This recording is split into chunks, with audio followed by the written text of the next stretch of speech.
Okay, this was the most missed problem on quiz 2. The first thing I do is I write all of these as powers. So I'm just going to rewrite this problem.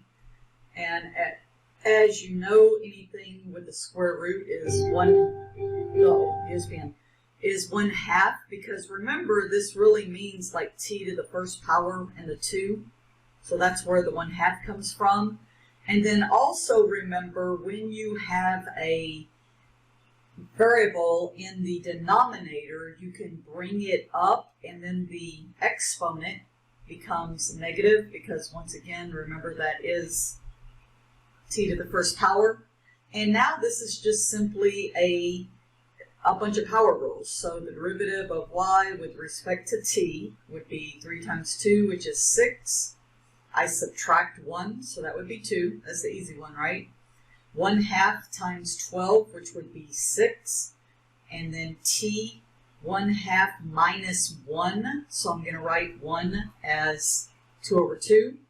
And then when I bring this negative down, it's going to be negative 4t. And be careful, it's minus 1 minus 1.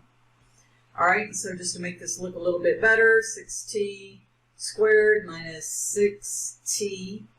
This is going to be negative 1/2 minus t to the negative 2. And if you've actually watched my videos, you saw that this being the square root, I actually showed us a shortcut of how to do the square root. But just writing all this out, brought that to the bottom.